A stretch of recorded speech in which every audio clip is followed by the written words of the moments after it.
on the YouTube and watch the recording. So.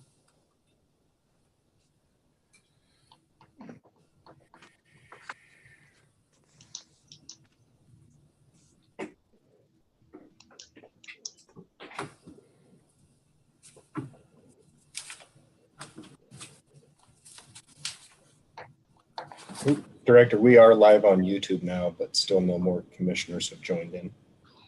Thank you. Nick, if you wouldn't mind, if you could maybe shoot Commissioner Daigle, Commissioner Broussard, and Pacheco and Wildcat maybe a text, let them know. We can wait. I'll do that. I'm going to do the same here.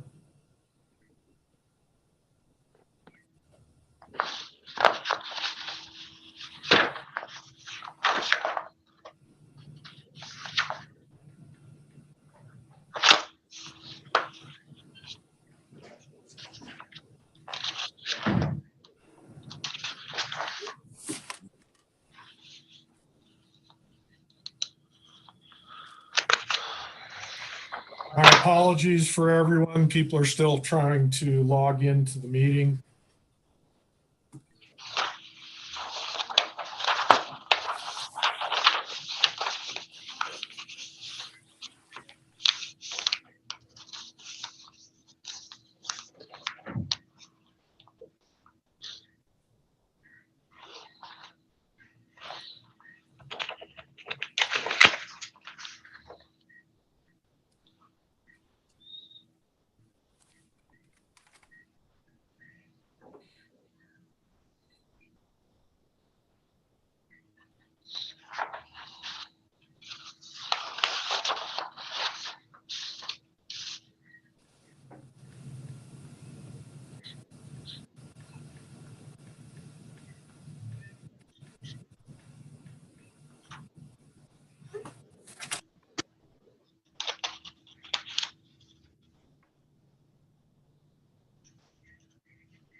Senator Driscoll, are you busy calving now? About 2/3 done, I suppose. How's that drone assistance on that? We are, how's what? You said you were using a drone to watch your cows calve out there. Is that what? I don't. Oh, okay. Oh, the son-in-law is, huh? Mhm. How's that work? Pretty good? Yeah, I think really good for him. So, The way the wind's been blowing over there in our country, I'm afraid my drone might be up there by Devil's Tower. it's been windy and we've had no moisture. You guys haven't had either, correct? Or did you get? Yeah, we're still in that D3 classification. Yeah, I don't know where we're at, but we're close to the extreme, I think. Well, didn't you guys have some fires up there? And they Yeah. closed some Black Hills and stuff? Yeah, the hills have had some pretty good sized ones already. Yeah, we've had some there. That's the busiest things have been in bags is the fire department. There yesterday, they had 4 fires and they were just burning ditches. I can't imagine what it's really going to be like. Yeah. Well, hopefully we got some moisture coming Tuesday, it sounds like. So. Well, Dick says that they're going to get some up there in his country. Calling for rain tonight, it's turning to snow, and then up 6 to 8 inches on the eastern slopes of the wind. So I hope it's wet. Well, it's about racing season up there in Gillette, so usually that's good for a couple of good thunderstorms. Yeah. President Davis, we will have Commissioner Wildcat joining us momentarily. It does look like Commissioner Daigle is unavailable at this point this morning. So once we may have to go ahead without a quorum. But again, everyone is able to watch this after the fact, and that's what we'll do. So. Well, that sounds good, Charlie. I'll just probably at that point we'll throw that first sheet out at the door then.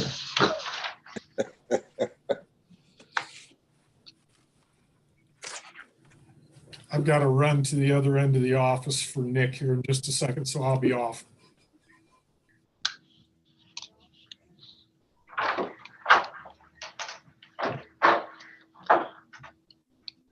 Well, it sounds like you guys are about to wrap up session, huh?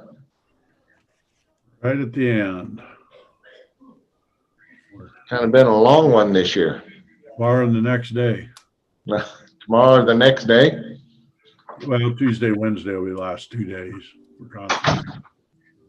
So, Was it a fruitful session this year? yeah, I think it's one of the better ones we've had, to tell you the truth. We've got a budget and we've got CapCon, I believe. Tom, we're going to have CapCon? I think it's all done, correct? And we might actually even have an education bill, depending on what happens. CapCon is done and the budget is done, obviously, and signed by the governor and back. And I haven't heard of anything we'll try to override on his vetoes. Yeah. And yeah, CapCon's done, past your house and our house, so it should be in front of the governor. Right. And yeah, then the education bill is really the only other one that we're of major importance that we're working on out there, or of major contention. I shouldn't say importance. Yeah, there's some pretty major differences on it. That conference committee will have some fun. Yes. Are you on it? I hope not, but I haven't heard. I was the same. I made my request not to be on it this year. What are you guys saying? Saying it's not the fun place to On a be. short straw. That it's a no-win situation. I even dodged chairing the committee. I could have and let you do it so I could watch to see how it works. So,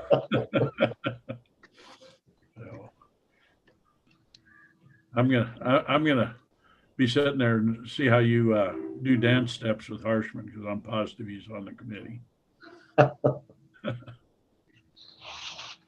That'll be a good one. Should be. No, it's been a good session, or I thought it was. All right, I've got to step away for a sec.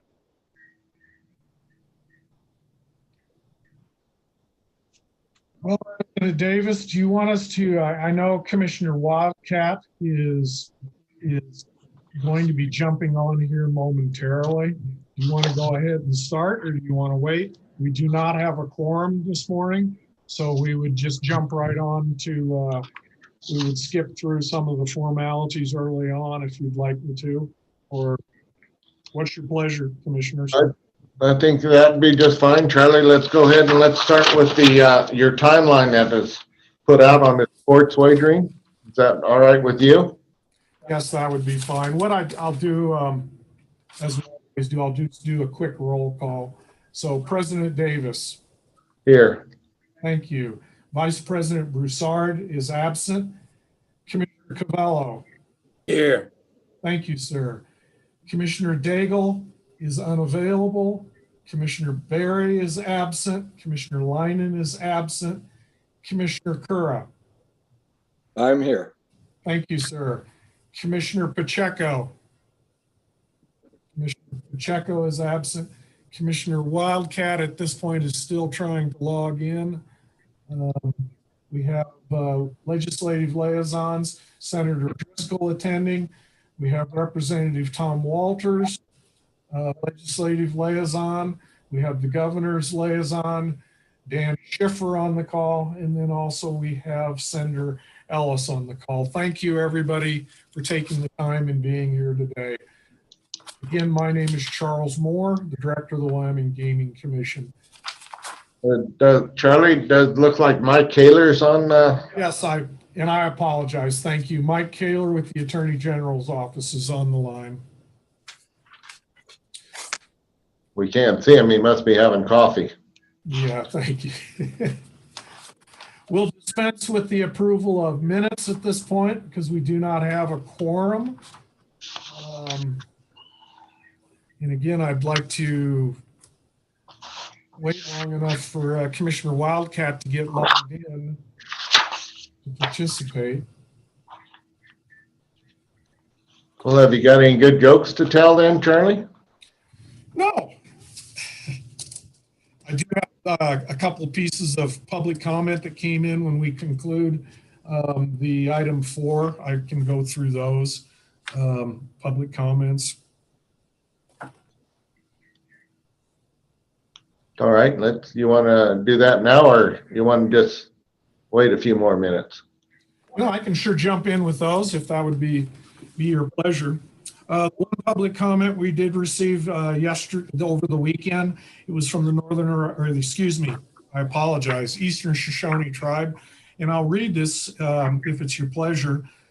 They appreciate being involved in the process. One of their first concerns with the tribe, asking the commission to amend the statutory language to include Wyoming Indian Tribe as qualified gaming entity. The current language in House Bill 133 does not include Wyoming Indian tribes.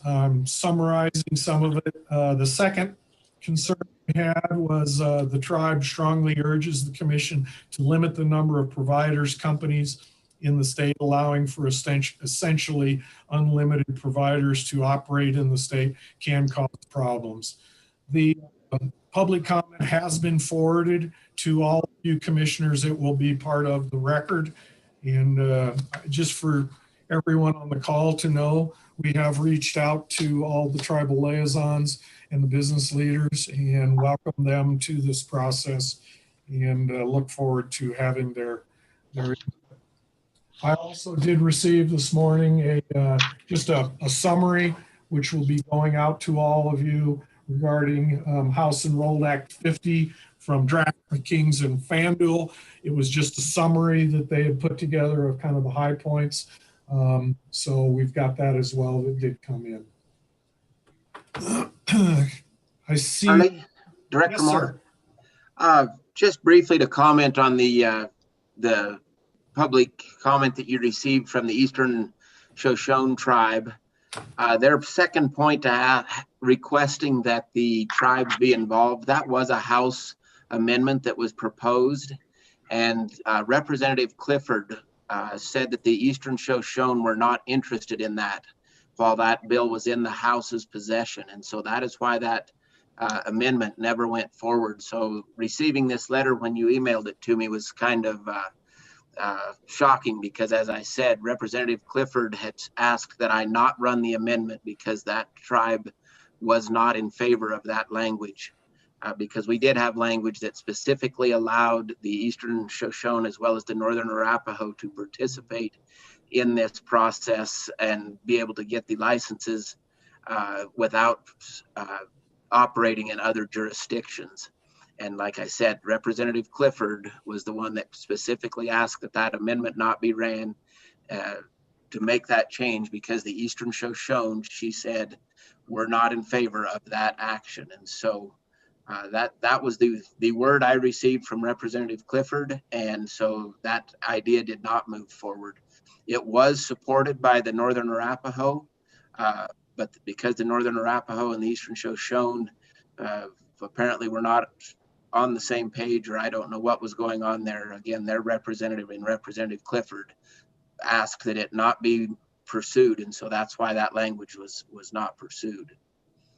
To answer the other couple concerns in there, opening it up is the goal of this legislation. I'll get into that as we do the summary, but we are looking for competition to create the best market possible And that's a market that's working in other states, or a model that's working in other states. So I guess I'm not sharing the same concern that the letter and their attorney shared with us.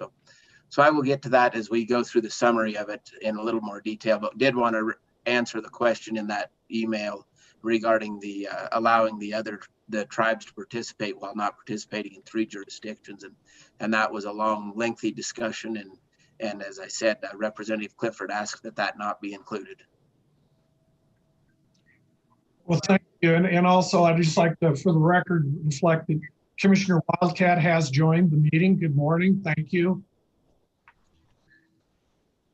Director Moore, just so you're aware, we have a raised hand from the public as well regarding the discussion there. Okay, I wonder, President Davis, would you like to move into item number 4, since we do not have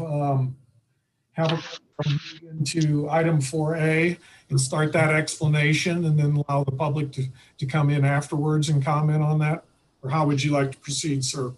Yes, Charlie, I'll refer back to you. If you wanted to go through your timeline to start with before we get into how we're going to handle this public comment and things like that, I think would be important for everybody to be on board of how we're going to go forth. I can do that. Let me get my screen ready to share.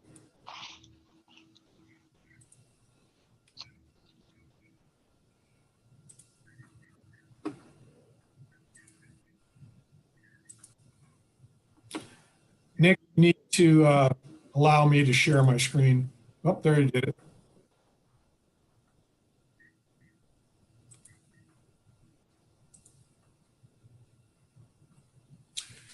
Can everybody see the screen share I have up there? Thumbs up if you can.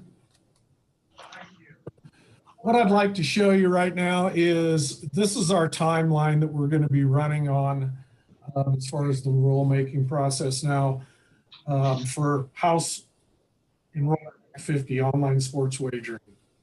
As you can see there, our number 1, get to the next. This is today's meeting, basically a kickoff meeting. And again, understand that neither one of these bills have been signed into law yet with the governor, at least not that I'm aware of this morning. So they are still tentative. Start the Zoom meeting today to explain the process of rulemaking. Starting on April 5th, which is today's date, through the 15th, we will be receiving public input. If anyone over the next through to the 15th from the stakeholders has any input, anything they want to get to the commission, please get those to us as soon as possible. We're on a tight timeline, so we need to get those concerns and issues into us so we can have those documented. Moving on to the next slide. Our plan is to have the rules ready for the Attorney General's office to review and go through by the 30th of the month. Again, this is a tight timeline, but again, as the bill instructs us to do and it is appropriate, we will be looking at rules from other states. We do not have to reinvent the wheel. We just need to make the wheel work for the state of Wyoming. The next step is May 1st to the 7th. The Attorney General's office and the AG will look at stakeholder input, the Attorney General's input, and anyone else that we have make the changes that we feel that are necessary and tweak the rules. May 7th through the 14th, this is where we will hold Zoom meetings or in-person meetings, whichever works best for the process, to hear from stakeholders. We'll go through the rules page by page and spend quite a bit of time on that. These meetings will be over the span of a couple days, and we'll jam in a lot of time to receive that information. The next step, again, we'll make changes if necessary out of those meetings and prepare the packet to go to the governor. At some point in there between those dates, we would have a quick commission meeting to look at the rules and determine whether we want to move forward with this set of rules or do something else. May 21st, send the packet to the governor to receive his approval to go forth. The governor will give us the approval, and then we're able to start the 45-day public comment period. As soon as we receive the rules back from the governor's office, he typically has 10 days to review the rules. We will submit those and move forward with those. We will start the public comment, hopefully on June 1st, and get that out of the way. Again, we'll be collecting comments all the way through that process, putting those together in a format that the commission and interested parties can read. Public comment would be completed on July 16th. Hopefully, there's not a lot of changes that are required to be made, and we can make any appropriate changes that are non-substantive to the recommended rules and get those ready for final adoption. We would have a meeting right in there around the 22nd, the 23rd of July, wherever it best falls, to get that final adoption from the agency. On July 27th, we'll send the set of rules to the governor's office, and then the rules will set there. That puts us to our September 1st deadline. It's a very aggressive timeline, commissioners. It's going to require a tremendous amount of focus. It's going to take a tremendous amount of cooperation from all the interested parties. Please reach out to anybody that's listening on the call that is affected by this. Please contact us as soon as possible. Let's get the dialogue going. And if you have any suggestions, please send them those suggestions to us ASAP. That's where I'm at on the timeline. And that is one of the main things I wanted to present to you all today. Nick, if I can stop up there. Stop sharing that. Are there any questions on the timeline from the commissioners on the call or anyone that is on the call?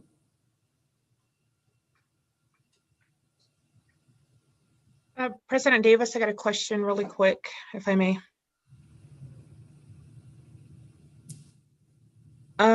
Charlie, is this timeline set, or do we've got a little bit of leeway by a few days or so, since this is a new industry, at least within the state? Yeah. In the case of any unforeseen circumstances, so we got a little leeway to go here or there? Thank you, Commissioner Wildcat. Yes, there is. We've got to be flexible on this. This is the best case scenario to get us to the goal. And basically what I did, I took the September 1st deadline and then worked our rule process backwards and plugged in the 45-day comment, 10-day waiting period for the governor's office, and timing in there. So to answer your question, absolutely, yes.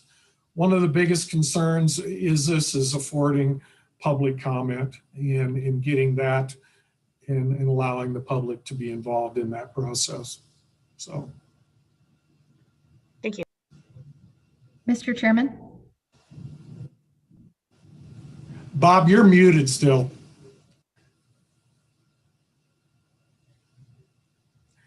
Go ahead, Senator Ellis. Thank you, Mr. Chairman. And just along those lines, I've been watching a few rulemakings, and something to be really mindful of is it's supposed to be kind of a funnel. You start out with a broad set of ideas and then narrow in. But I've seen in instances with that, after that 45-day public comment, sometimes if you want to change the rule substantially at the end, that requires additional comment. So that after you get done that first 45-day comment period and before you issue what you propose to be your final rule, it really shouldn't have too many changes for various things. If it does, you have to do another round of public comment. So I've seen that be a problem in other areas, and I just want to make it clear that we've got to do it right, even though there's that tight statutory deadline. President Davis, Senator Ellis, you're absolutely right. And one thing that I always prefer to do, to work on the front end instead of the tail end of the rural process, because exactly like you said, that does throw you back into starting over. And we don't have the option to start over on this. So thank you for that comment. I think that's why it's so important right now to get everything, all these cards out on the table, and let's get the ball rolling. Okay, do we have any other comment here?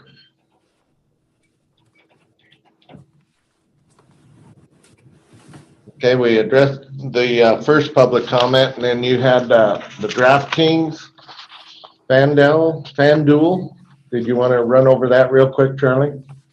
I can. Thank you, President Davis. The DraftKings submission was basically, in FanDuel submission was just their view, their 30,000 foot view, a summary. So it was not necessarily, it was not a public comment. I apologize for that. Okay. What I would suggest, President Davis, if you'd like to, would be to allow Representative Walters to maybe give us a review of his bill at this point. Does that sound good with you, Representative Walters? Certainly. If you're up for it, I'm up for it. We're up for it. Okay, thank you, Mr. Chairman and Director Moore.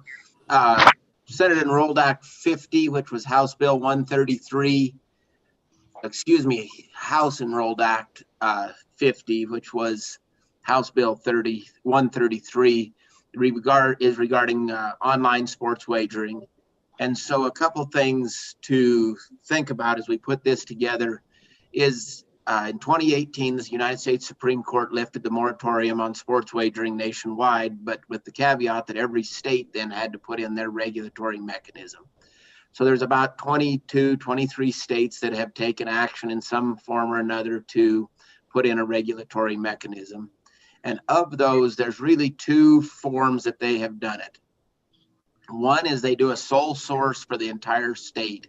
And so there's one vendor offering one product for the entire state, or they structure it in a competitive market. And so there's 10 to 20 different vendors offering various products within that regulated market. And that is the avenue that we chose to take in Wyoming. And the whole goal is to really get the folks out of the illegal market and into the regulated market. And so the thing to remember is that this activity is happening in Wyoming today, but no one in Wyoming is benefiting from this. And the few people that do it legally are probably living along the southern border of Wyoming. And I heard about it while I was in Cheyenne. They run down to the border, they place their wagers because there's geofencing, and we'll get to that later. They place their wagers and they come back home.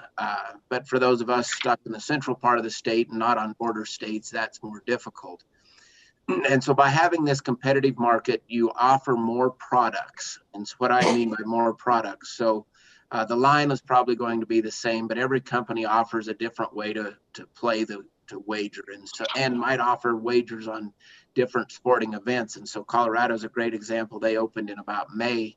And there wasn't too many athletic events going on, but somewhere they found, I think it was a Spanish pickleball game or something like that. And so I think that something or a sport like that was the first wagers placed in Colorado, because that was an activity taking place. And so that game wasn't offered by every wagering vendor out there. And so you'll find that, most of them are probably going to offer you the opportunity to wager on the Final Four or something in that nature, but the specialized events, different companies offer that. And that's the other reason, or that's the reason and an example of this competitive market that we're looking for. And again, it all comes back to bringing more people out of the illegal market and into the regulated market for consumer protection purposes. And so as we walk through the bill here, and I'll try and do it as quick as possible.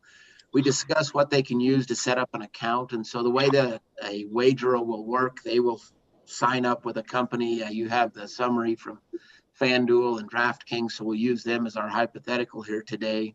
You want to place a wager, you'll set up an account with a company like FanDuel or DraftKings. And in doing so, they will use a third-party vendor to come in and check and make sure you're who you say you are, and check and make sure you are 18 years of age, because this bill specifies that you have to be 18 years of age. And they've been doing this in other places. It's called a know your customer system. And there's multiple different vendors out there that do this, but they're very robust, and they make sure that you're not 16-year-old kids stealing your parents' IDs. They have trick questions set up apparently that they can really get into this and make sure you're who you say you are. They also take it a step further and make sure you're really where you are when you place the wager. So you can't be somewhere that doesn't allow wagering and call your buddy and that's located in Wyoming, give them your password, and then do it. Because say you look up the line and you're in Florida and they don't allow it, and you're ready to place your wager and you just looked it up, now you call your buddy, and so they notice that you have logged in from Florida and then you're ready to wager from Wyoming 2 minutes apart, and they say, hey, this is an impossibility, and so they don't allow wagering. And so that's where these know your customer systems really help, and they're the third-party vendor that comes into play. Again, all for this consumer protection. They also allow you to set limits on yourself. They also track what your wagering history is, and why that is important is so that you don't get in over your head. If they notice you've typically wagered $10 on a game and maybe $100 through the weekend, and all of a sudden you're wagering thousands, but they notice you haven't been winning anything, they'll shut you down. And again, that's for your own protection. They make sure you don't get in over your head. They're tracking you. And it may sound like Big Brother tracking you, but remember, you've signed up for all of this when you created your account. You've said you're willing to allow them to follow this. And so that's what we do. So we discuss what kind of money you can use, whether it's credit cards, digital cryptocurrencies, personal checks, things like that. Then we say that the commission, being the gaming commission, will be the regulatory body. The director is Director Moore, or the director of the gaming commission. We discuss fantasy sports, and so we don't regulate fantasy sports with this bill, but we also say that they are not considered gaming. And in most states that have tried to regulate fantasy sports, it's an entirely different statute they use. It doesn't really fit into the online wagering, sports wagering, because it's not really sports, because it's while it may consist of sporting characters, it's not one team against another team. It's my magical team against your magical team against someone else's magical team. And so it's really quite a convoluted law to try and go after what fantasy sports might be. It doesn't generate a lot of revenue. Most people they play it for different purposes. They wager on actual sporting events for another purpose.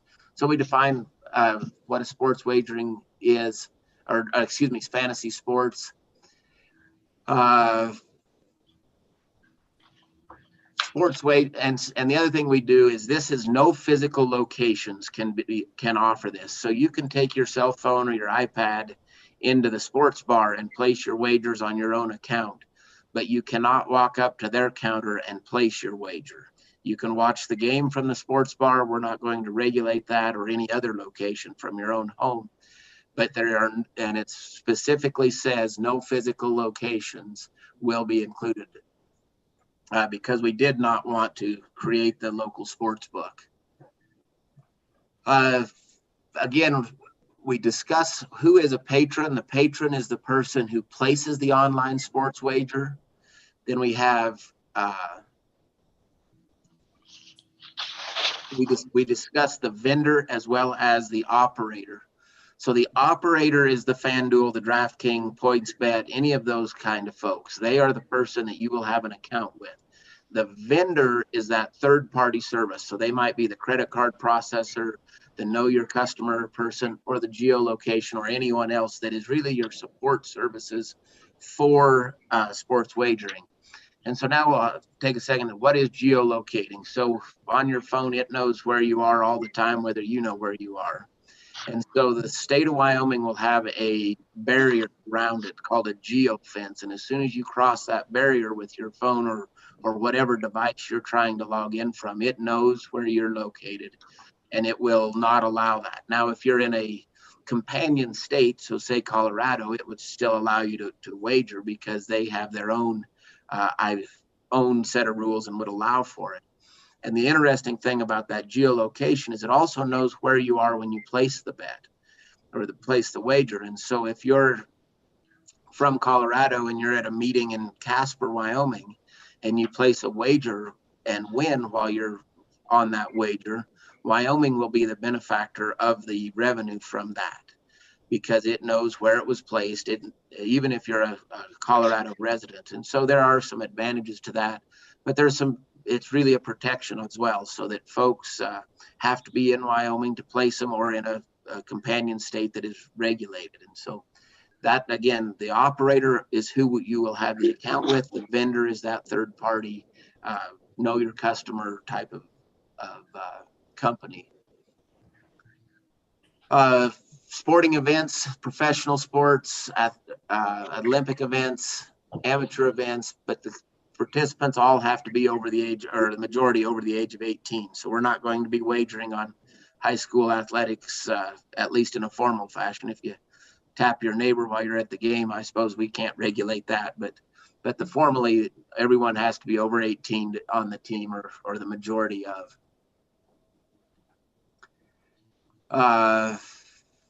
Trying to hustle through this.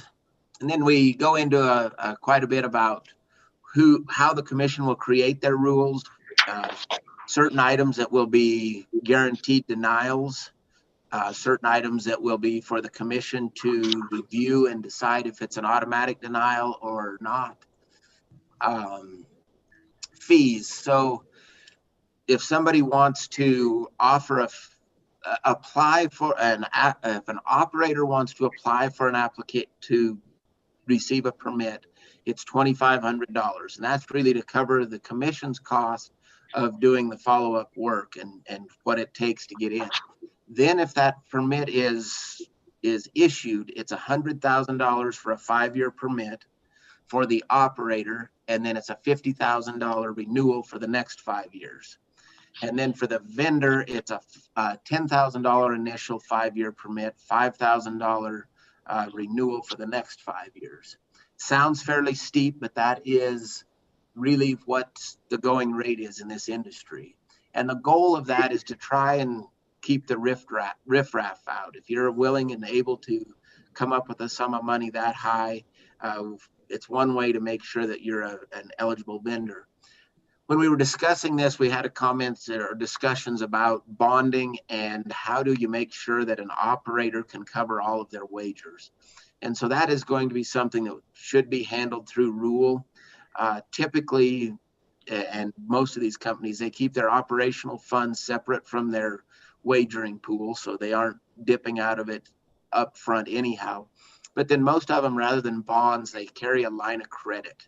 And that things like that are what the commissions or the folks that regulate it in other states. It's more of a line of credit than a bond. Operates a lot easier that way, but still makes sure that the wagering public is well protected. The tax rate. The tax rate is 10%, and the best way I would describe it is 10% on the net. And so that's after tax, after federal fees and everything else, but it's the net, not on the gross, because really the gross would be what I would describe as total handle, if it were horse wagering or something like that. And so it's best and the simplest, as I think of it, is on the net. And again, that's 10%. Then anytime and it'll be held in a separate account within the Gaming Commission. Once that account reaches $500,000, it will tip to the general fund on a quarterly basis. And that allows for the Gaming Commission to keep a $500,000 balance so that they can continue to do the regulatory mechanisms that are required of them. And then the first $300,000 after that will go to the Department of Health, and then out to counties to help with problem gambling. Certainly a good idea there. I think there's also some other funds that these folks put in independent of that, but that's what's required. And so that's where the money comes from. We discuss in here as we're discussing denials, that anyone that is denied a permit will have the ability to go through the Wyoming Administrative Procedures Act, which would be the first way they could appeal a denial. The court system is always what they can come to in the end, but it would start with the Wyoming Administrative Procedures Act.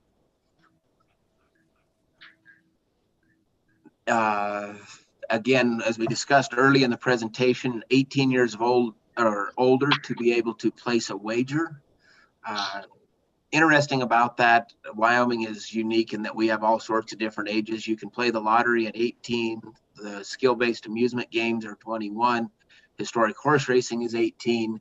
We thought we'd try this at 18, and so that's why that age was chose. If you're an operator operating without a permit, $25,000 civil penalty for the first offense, $50,000 for the second offense. But if they're all occurring together, it will be considered one event. And so really what that is, if you're a non-permitted operator and you get caught, you're not going to be charged $25,000 for every person you accepted a wager from. That would be, you got caught and that's considered one event. And that's what is discussed in that section of the bill. Is so that way, if you took wagers from 50 different people, you're not $25,000 for each of those 50 people. The getting caught was the single event. The next time you get caught, it will be the second event. There is a discussion in here about the Gaming Commission setting up hopefully a robust way of looking for those illegal operators that are accepting wagers. I think that will sort of vet itself. And work itself out quite easily for the commission. As you guys get rolling, you'll know who the permitted operators are and the non-permitted operators, and you'll start to hear through the grapevine the folks that are operating illegally and be able to contact them and bring them into the regulated market. And then, as Director Moore discussed, the rules will be promulgated and ready to go by the 1st of September. And at that point, you will be able to start accepting applications for folks to offer online sports wagering. In the original version, there was a split effective date that would have allowed for rulemaking to start immediately, and then that actually go into effect the 1st of July. But we changed that up, and so the rulemaking starts immediately, and then it goes into effect the 1st of September instead of the 1st of July. So I think that's the major high points, and I'd stop there and answer questions, and can hopefully pick up anything I may have missed in the questions. Representative Walters, I have one question. You allude to Colorado as a neighboring partner on this. Is Montana or Idaho, North, South Dakota, are there Nebraska, et cetera, are they in our pool also, or how? Well, I guess I wouldn't say, or President Davis, excuse me, I wouldn't say they're in our pool. They have a regulated market. And so then depending on how their regulated market works, you may or may not be able to place a wager while you're in those states if you have an account set up in and through your Wyoming home base as the wagering patron. Montana is set up on a sole vendor status, if I'm not mistaken. So it would be a little more difficult if you were in Montana because you would have to have an account through their sole vendor. Colorado has used the multiple vendor concept. And then Idaho, I forget what they have going on. South Dakota has really a unique situation where they're allowing it just in Deadwood, I believe it is, and in those gaming communities. They have more of a physical location as opposed to the online opportunities in South Dakota. So of our neighboring states, Colorado would be our most similar that I'm aware of in terms of looking for that competitive market. And I should say I skipped over that competitive market. And so the commission, what I refer to as the competitive market is in this, it says there must be at least three operators that apply before you can offer any permits to anybody. And so that's to make sure we don't end up in a situation where it's a sole vendor for the state. And then of those operators, they have to be operating in at least 3 other jurisdictions. And so that is a way to try and, again, vet out those folks that are, I rudely call them fly-by-night bookies. You know, we're looking for the best of the best, people that have proven themselves in other jurisdictions. And so that's why the language, they have to be operating in 3 other jurisdictions. And jurisdictions is a generic term that is used in drafting legislation, as opposed to saying 3 other states. State is considered a jurisdiction, but that is, don't overthink it. That's what I'm told, is don't overthink it. It really just means state. And so again, that is, they have to be operating in 3 other states. So those could be one of the, our neighboring states. They could be President Davis, they could be a neighboring state, but it could be New Jersey. And so you could be at a business conference in New Jersey and still able to wager because you have a DraftKings or FanDuel or PointsBet or one of these other companies' accounts. And because those are allowed in that state as well as the state where you're set up, then you could place that wager. But then, as I described earlier, they would know you were in that location, and that the revenue from that wager would go to that state as opposed to Wyoming, just as it would if you were from New Jersey and sitting in Jackson on your family ski vacation and placed a wager. Then Wyoming would benefit from that individual placing the wager while in Wyoming. Oh, okay. Thank you. Hopefully that better described it, President Davis. It did for me. Thank you. And President Davis, I would add on, every state is unique in the way they're setting it up. There are certainly multiple states with some similarities, and trying not to reinvent the wheel as every state's looking into this issue. But every state has their own needs and their own desires. And so there is some tweaks that make every state a little bit unique. Are there other questions for the rep? Go ahead, Dave. Dan? Oh, that's Dan here, sometimes called Dave. I was wondering if either you, Representative Walters, or Mr. Moore could comment on how much of the time from the regulatory agency is going to be involved. Are they going to need more personnel to keep an eye on what's going on, or is this pretty much done by the companies, the operators themselves? Well, I would start by saying we aren't sure, and that's why we've put in there the first $500,000 stays with the commission to make sure that the commission has enough money to pay for additional personnel if needed, pay for contract personnel if needed. But as to the time and how the commission chooses to operate that, whether through third-party contractors or in-house, I'll leave that answer to Director Moore. Thank you for the question, President Davis. Mr. Schiffer, currently in Colorado, I think they have 6 or 7 people employed down there in the wagering division. They have the authority to hire additional people, but we do have some differences. They have the brick and mortar. This does not have the brick and mortar mechanism. So to answer your question, I believe is yes, we are going to be required to add on additional staffing, but do it in a conservative manner and see where we go with this.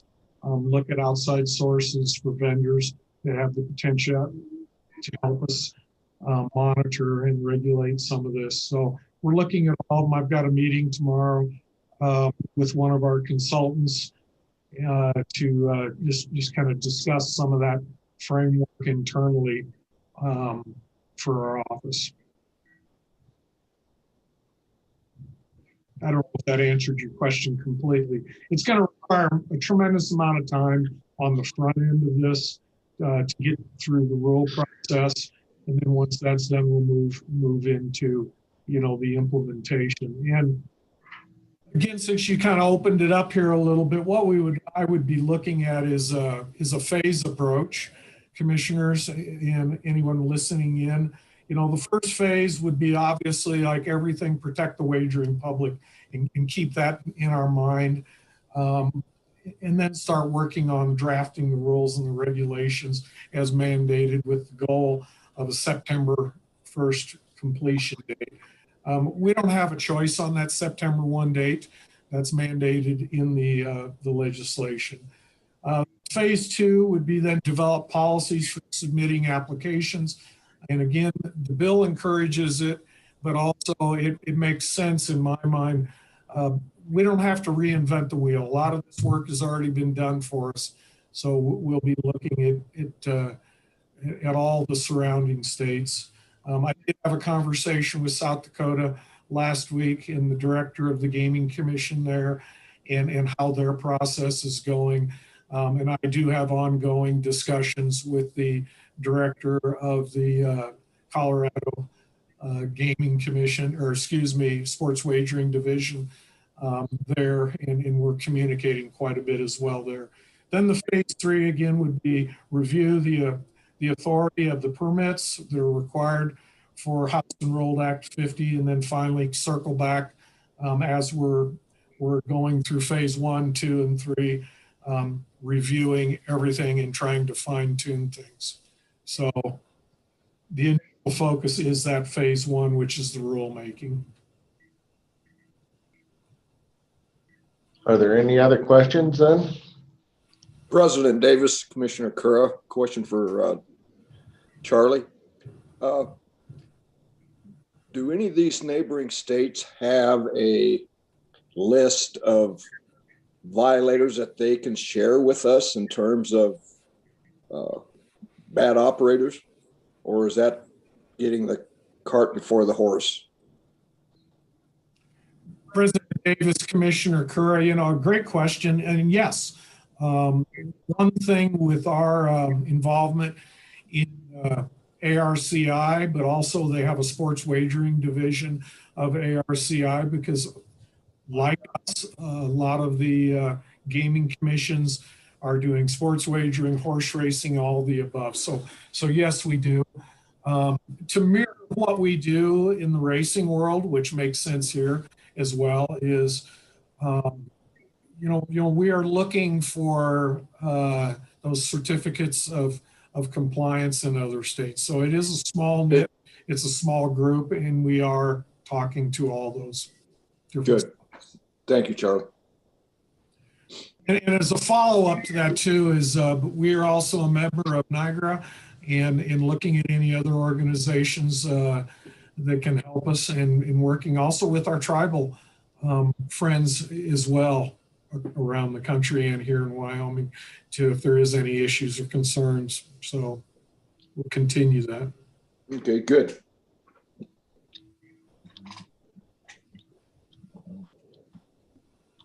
Any other questions then for Representative Walters at this time? President Davis, since there's no questions, we do have an individual that did jump on that would like to make a public comment, and it is a follow-up on the email received from the Eastern Shoshone Tribe. Is on the call. Charlie, I think Dan had his hand going up. Oh, sorry. Sorry, I just, what is the scope of all this thing? It's really hard from describing all these nuts and bolts. How big is this thing going to be? Is it, I mean, is everybody in Wyoming going to be betting on Wyoming football, Broncos football, whatever? I mean, how big, what's the sky on this thing? If anyone knows, I'm just trying to get the conceptually what's going on here. President Davis. Go ahead. I'll let Director Moore follow me. This Representative Walters, President Davis.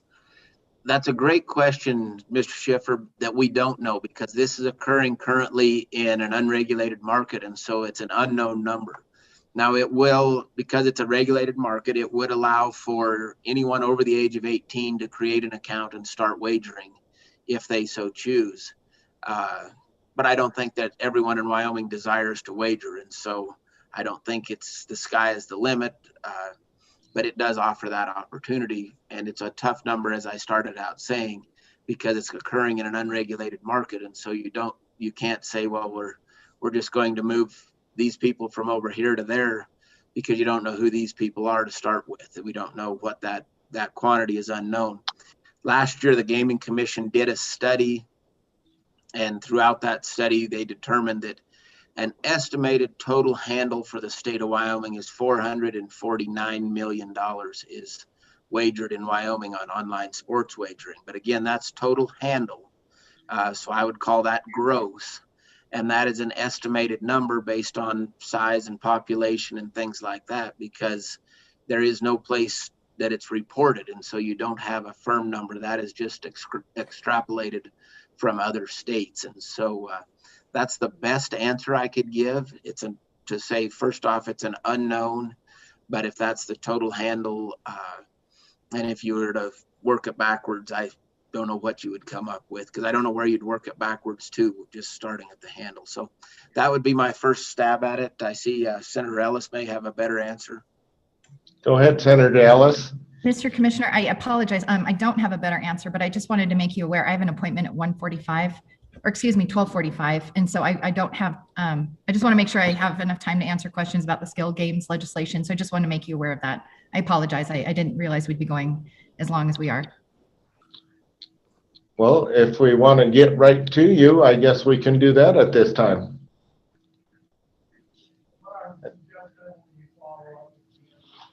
I think I see Mr. Director Moore, are you talking? Charlie, there.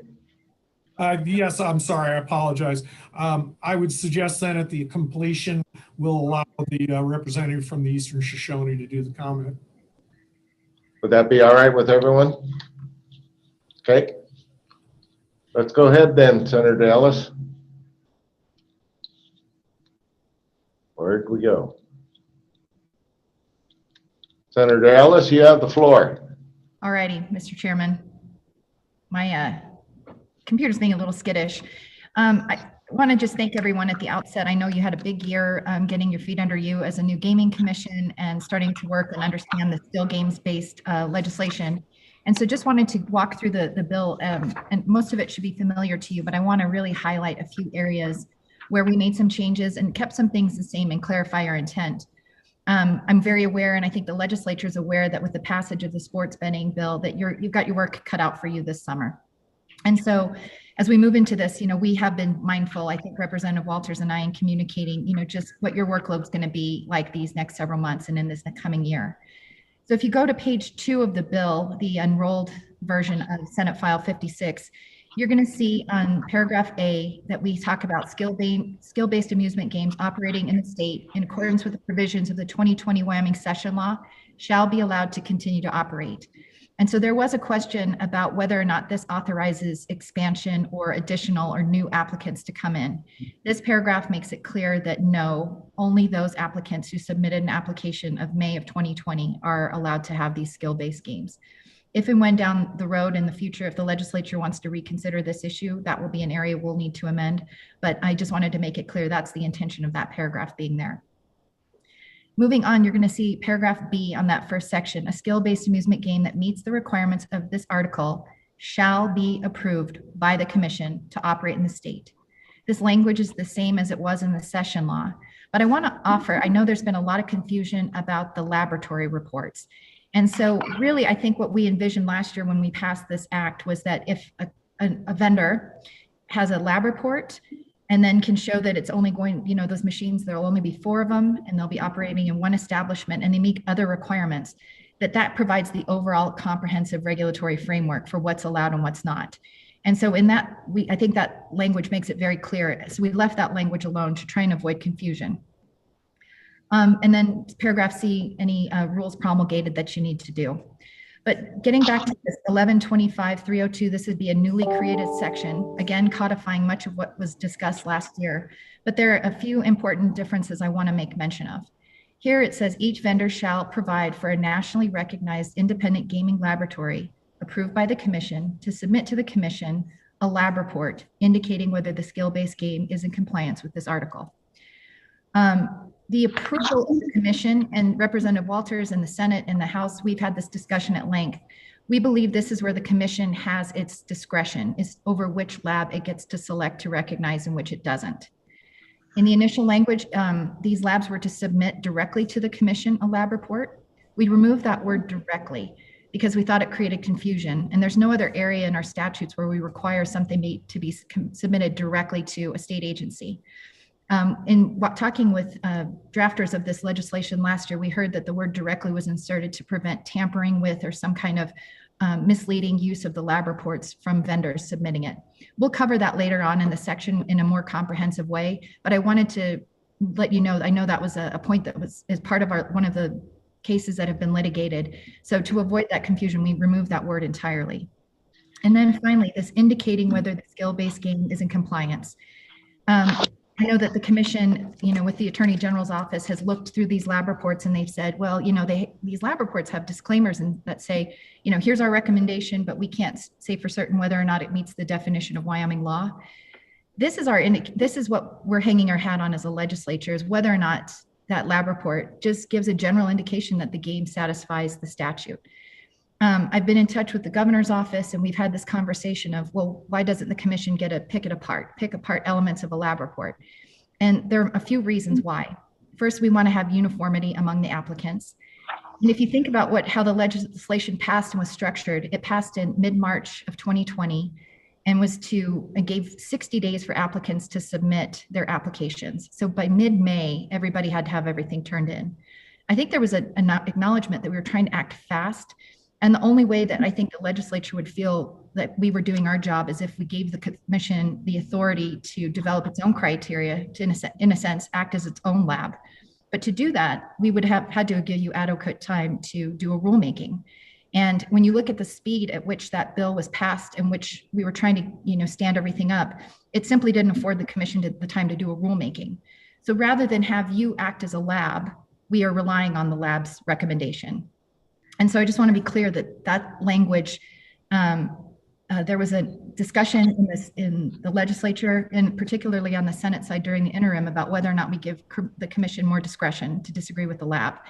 And because we didn't give you rulemaking time and because the commission doesn't have clear criteria set out in rule, we just didn't think that was appropriate. So we want to impress and urge upon you that we still want you to rely on the conclusions contained in the lab.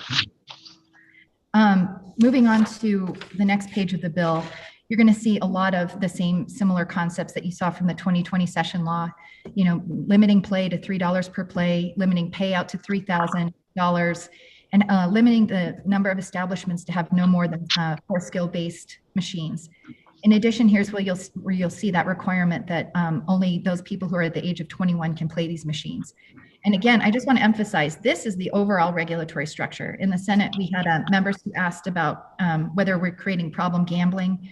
And these were the checks that we identified to really limit someone's ability to wager away or bet away their mortgage or their kids' college savings. You would have to sit at a machine a very long time to really get in trouble. And with the $3,000 max payout, that's a really important check on the enticement of the game and its ability to pay back your mortgage payment, for example. So I just want to emphasize that it's not just about the lab report, it's about these elements too. And so long as all of this criteria is met, our expectation is that the commission will issue those gaming licenses. Moving on to the bottom of page 3, the newly created 1125-304. This clarifies that any person is seeking to obtain or renew a license, permit, or decal have to meet certain criteria. Going on to page 4, you're going to see some new terms. An operator shall be issued a permit and required to pay an annual fee of $250. The term operator is used here is meant to be the establishment owner. We had some confusing language, I think, in the prior 2020 session law. We were trying to regulate establishments as though they were people. So here a new concept is introduced, and you'll see it later in the definitions, that the operator is the person who is in charge of the establishment. And then on to Romanet 2, the vendor is the person who's in charge of the game. They shall be issued a license upon paying a $2,500 application fee. And then the rest of this information you'll see is all consistent with the 2020 session law, that each machine shall bear a decal. There's a price for each decal. 20% of the taxes, of the net proceeds earned during the game will be going to the commission, but paid out as accordingly. 45% to the county or city or town where the game is based, 45% to the school foundation program, and 10% to the commission. Moving on to page 5, you'll see a newly created section, which is 1125-305. And this is talking about the process of issuing a permit or decal. And so you'll see that within 60 days upon receiving an application, and again, this is all perspective. We haven't opened up or expanded it, but should Wyoming do that, we'll have a clearer process in place. But this also comes into play with some of the denied applicants from 2020. We want you to re-review that, and I'll go over that here in a minute. So the expectation would be to either issue the permit, license, or decal, or if the commission decides to deny it, provide the applicant with grounds for the denial. And here we, moving on the bottom of page 5 and onto page 6 of the bill, you'll see some automatic criteria to provide automatic grounds for denial.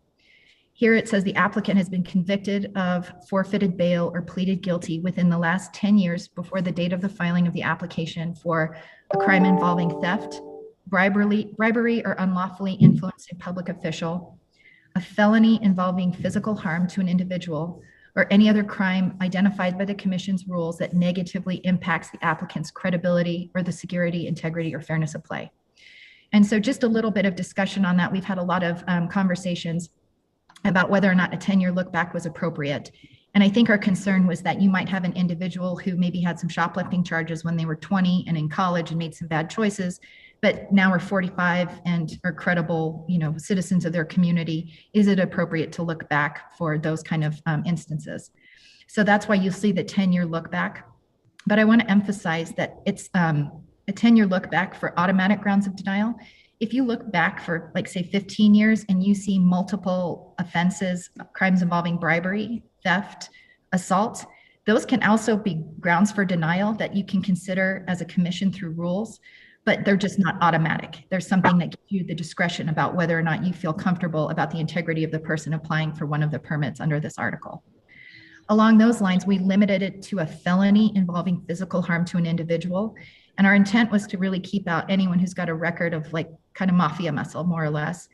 But this isn't to say we recognize that bar owners sometimes have misdemeanor assault charges when they have an unruly patron that they maybe have escorted out of their bar or restaurant. They may have some assault charges.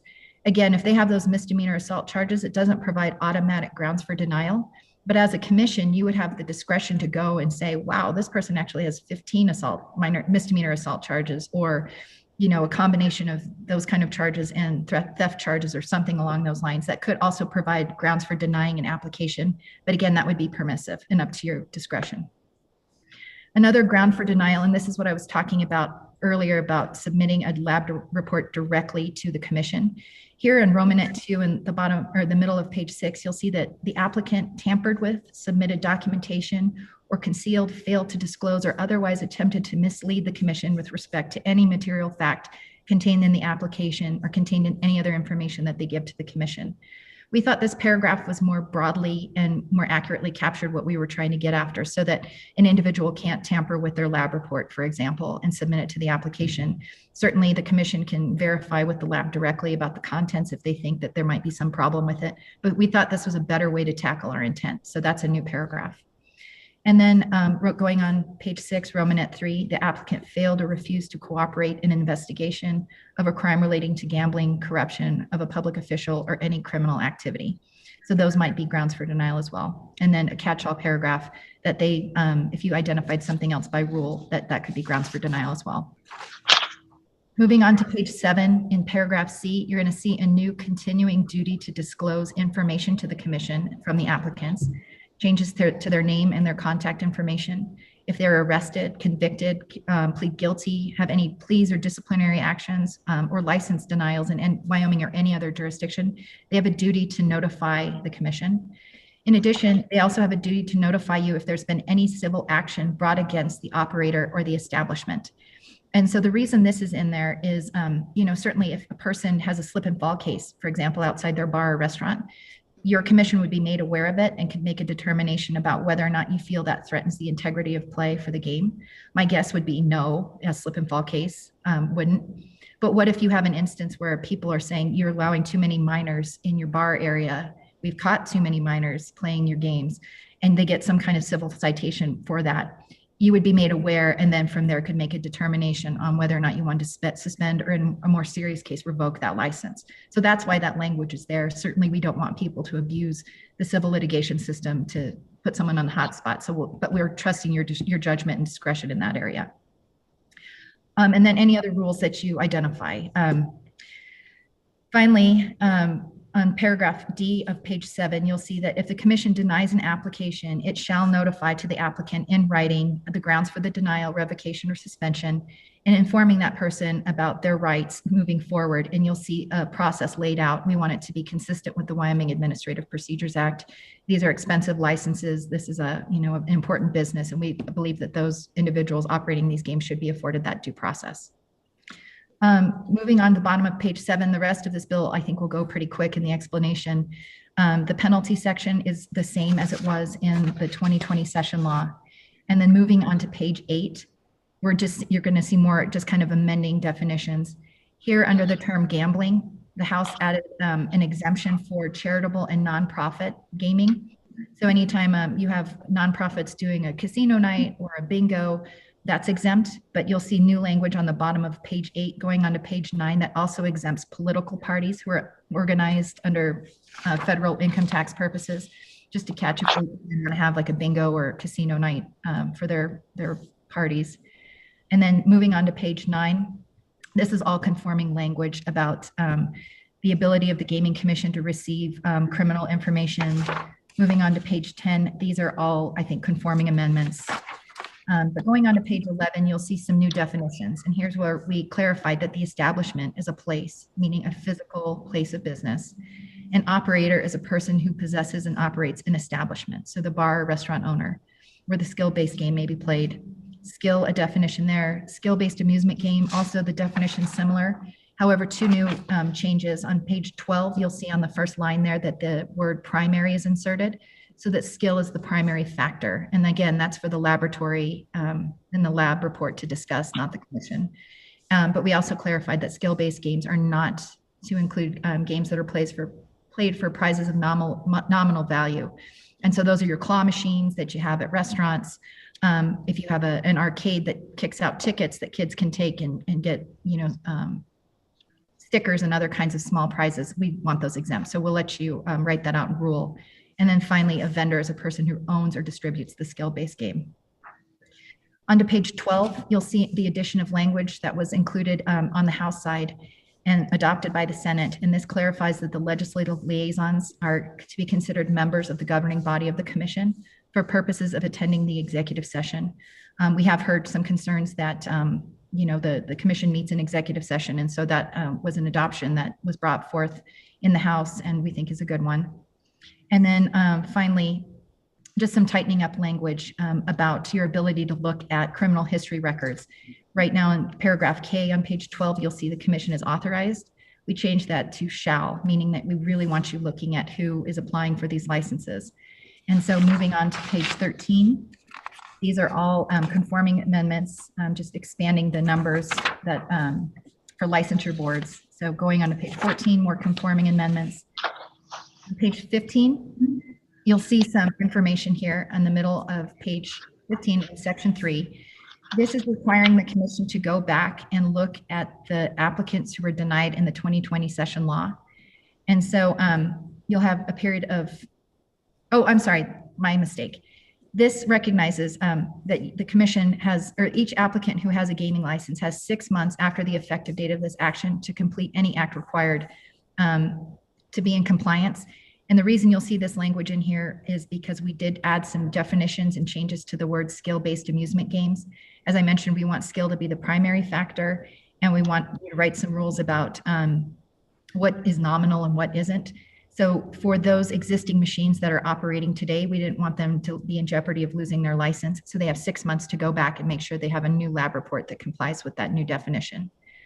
And then section 4 in the bottom of page 15, this is where we want you to go back and re-review the denied applicants. And in reviewing the litigation, there was a lot of concern about timeframes of when information was submitted, the process that was either followed or not. And so this allows that any information received by June 1st, 2020 be considered by the commission in accordance with this article. And so the purpose of this is to recognize that at the time we did hear concerns, and in looking at one of the cases, we were going through a pandemic. There were establishments that were closed. It was difficult to get lab information.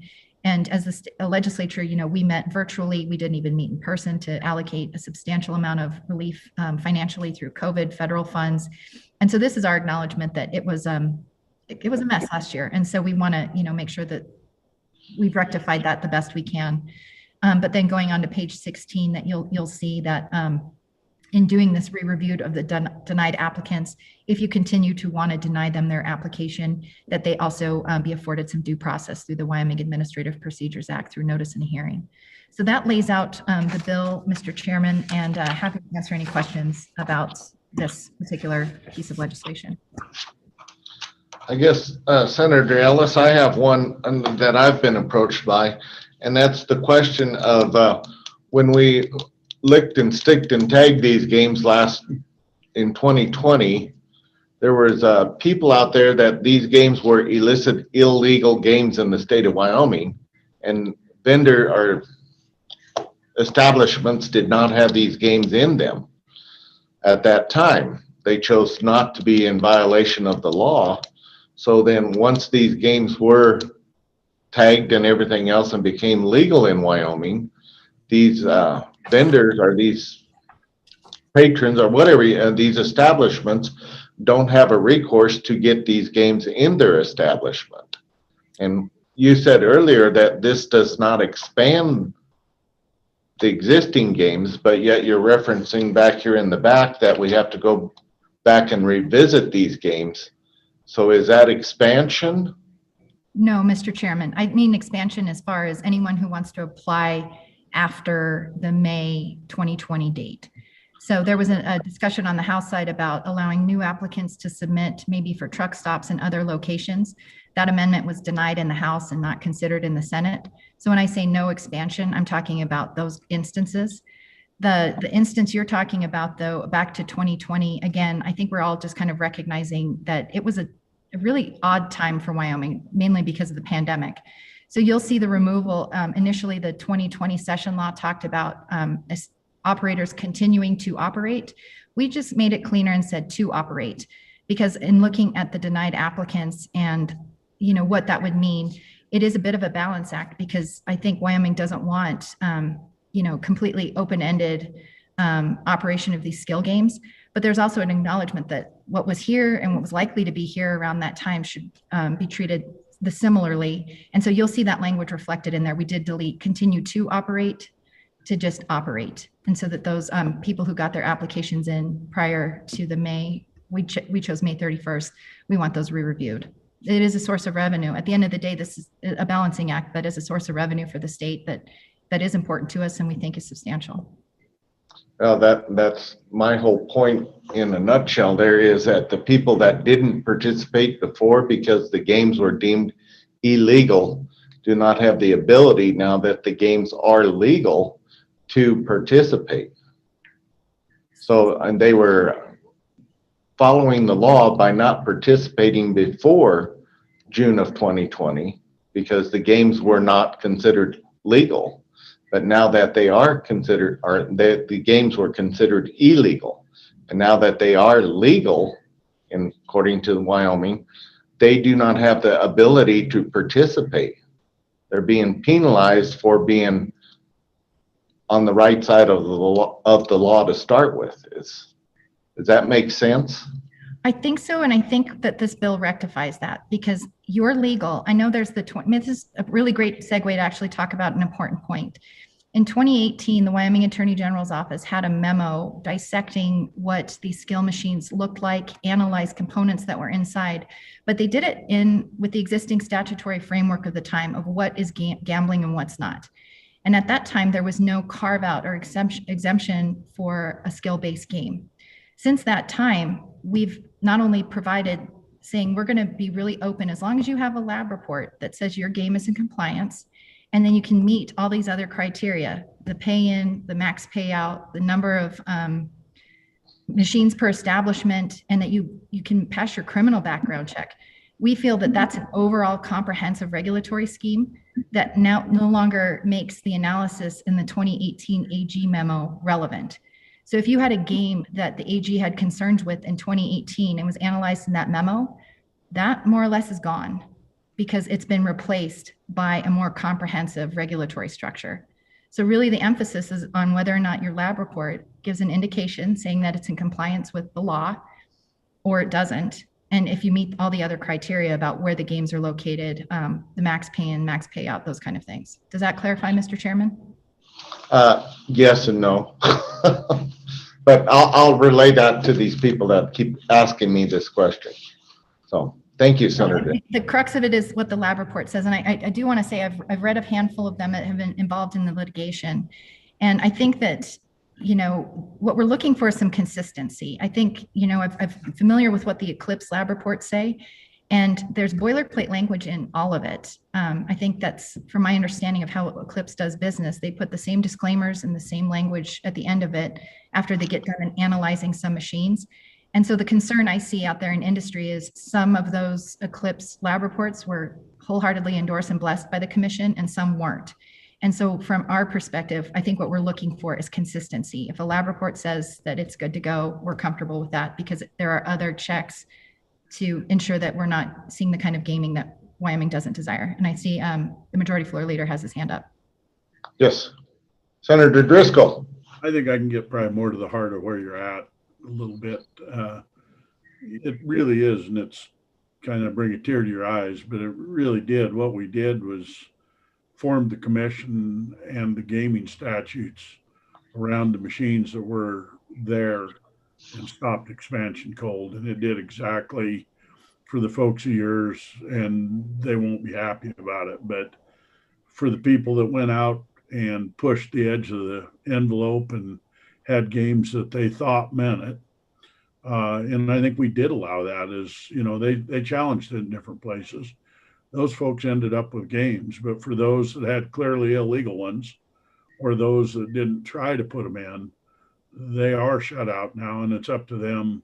Should they want them, they need to come back and lobby back. And that was really clear when we did the commission, that's why we did it. Was the mechanism is now there. If they want to come lobby to push for some type of expansion or an equitable spot for them, that needs to be done through statute at this point. Thank you. That clears it up really well for me. I understand. Thank you. Are there any other questions for Senator Ellis at this time? Everything's clear as mud then?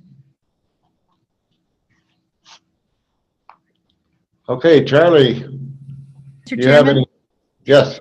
Mr. Chairman, I hope it's not clear as mud. I hope it is crystal clear. I thought I get that slid. And if there's any muddy water, please let me know. Oh, yeah, yeah. I understand. I thought maybe that just slid by you because you're awful quiet there. Are there any other questions for the senator at this time? Okay, Charlie, with that, I guess we can let the senator off the hook. Yes, you made your timeline. Thank you. Okay, sounds good. With that, we can bring Anna back in. Is that what we need to do here now, Nick? And we apologize for her having to sit out there for so long. No worries. I appreciate the chance to speak. So I just kind of wanted to just really quickly, I'm here representing the Eastern Shoshone tribe, and I was able to talk to them last week before I submitted the comment. And I just appreciate just a few minutes to kind of go over what was discussed today and our stance, as it does look like it has been a little confusing. But basically, so our letter kind of sums it up at a very, very high level, because I wanted to make sure I got it in on Friday. But our main issue is, I know that you said, Representative Walters, that in the past, the Eastern Shoshone apparently wanted to opt out. And so this has been a quick pace. And so there has been an educational process with the tribe. And what the tribe did not necessarily realize or fully grasp is that under the federal IGRA laws, that the tribe will no longer be, they'll be precluded from doing mobile sports betting because of the fact that they can't, IGRA requires that we only offer gaming, class 3 gaming on Indian lands. So in order to, usually we kind of have these two different parallel ladders that we're running, and the tribe likes to stick underneath our own tribal laws and federal law. This is kind of a different situation that if we don't become part of the state model and be regulated by the state, we will be limited to not doing mobile sports betting because we'll be, not to mention, the no physical location, there's the question of whether, and I haven't fully vetted it out, if we could even offer it for retail on at our casinos, in addition to not being able to do it to mobile. So that became a big concern of the tribe. And so they've kind of, now, unfortunately, although Representative Walter said, that kind of is a contrasting position, that we now do want to be included in the definition of qualified operators at gaming or qualified gaming entity.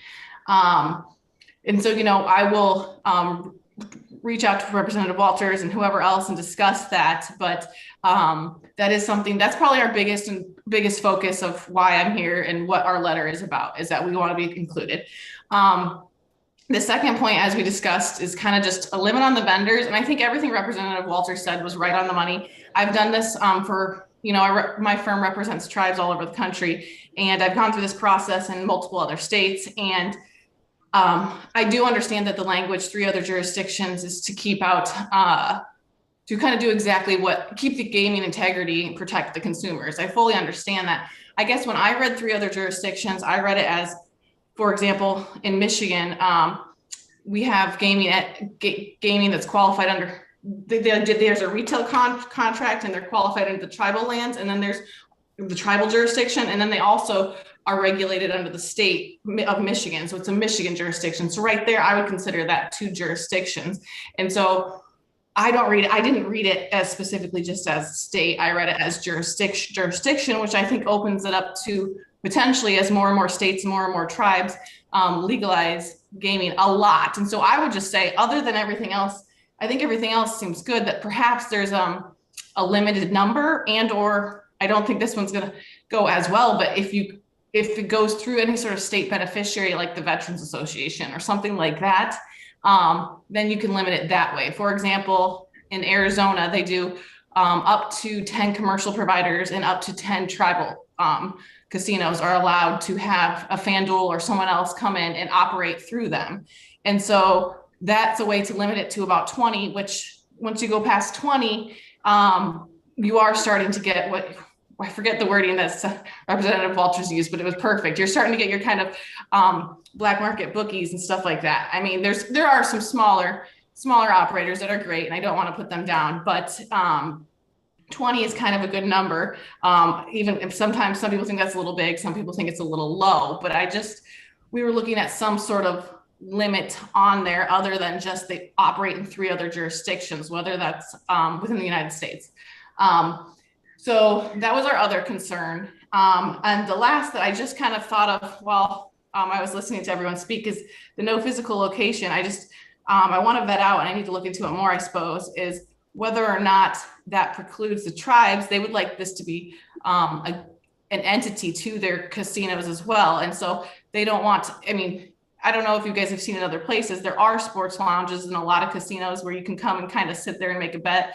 And while the demographic for sports betting usually is a younger demographic, a lot of people that come to the casinos would like to be able to just go up to somebody or a kiosk and enter a sports bet on the game they're watching right there, whether, it's the Super Bowl or something like that. And they don't want to have to, they kind of feel excluded if they aren't able to operate an iPhone, because that's not something they've been doing a lot, but they do want to be able to bet on the game.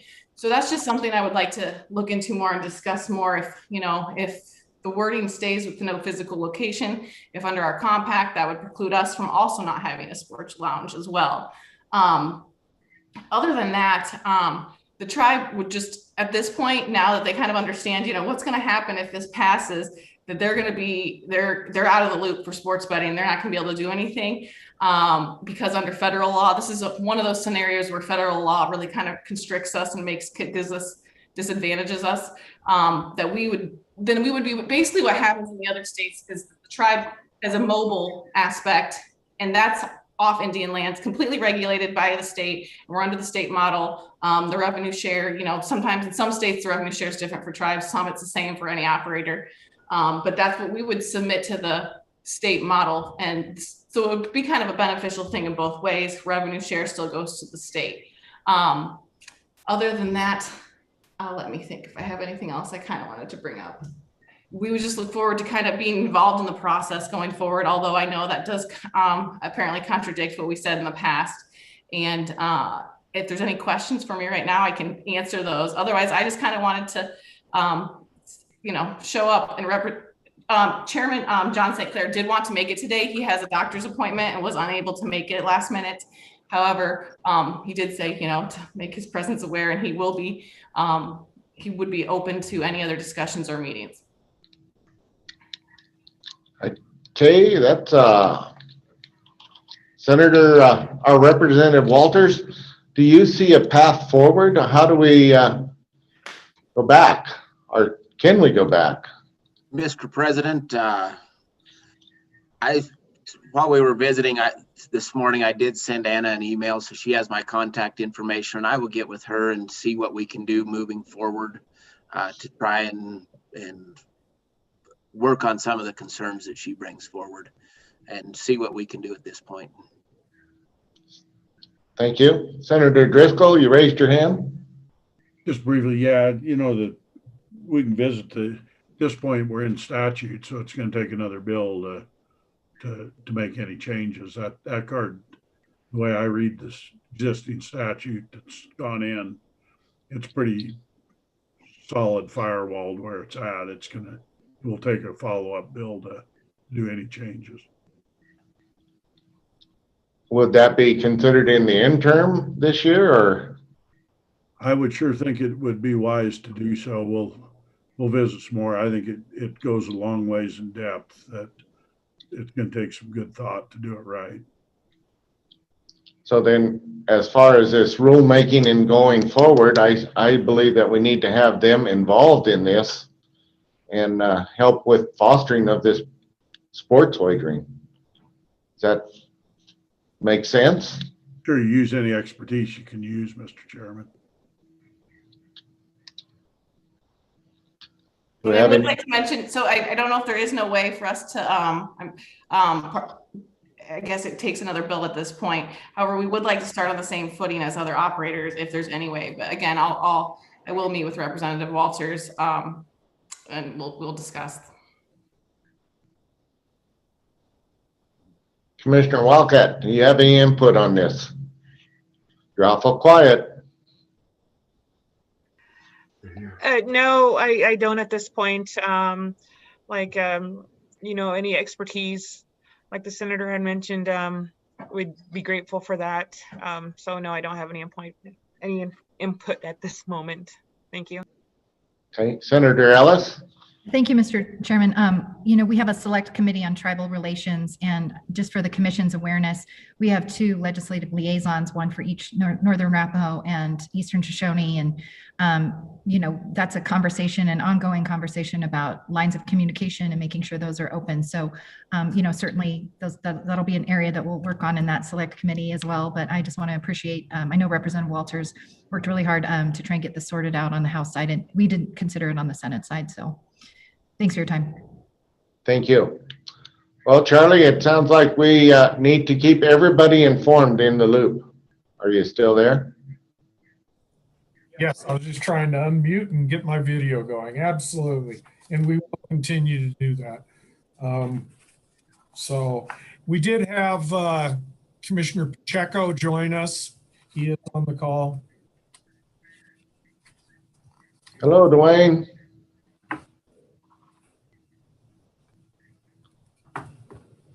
I guess with that then. There he is. With that, are there any other questions from the commission to any of the above?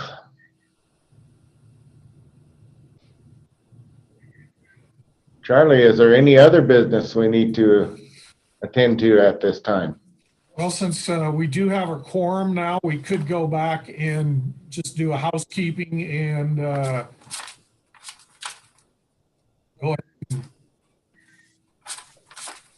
Is that Well, we could go back and adopt the agenda and then quickly, well, let's not. Let's just leave it the way it is. That'd be all right. Yeah, so we're good. If there's Well, no other questions, nobody in the holding pattern waiting to talk, if we've got everything handled, we're good to go then.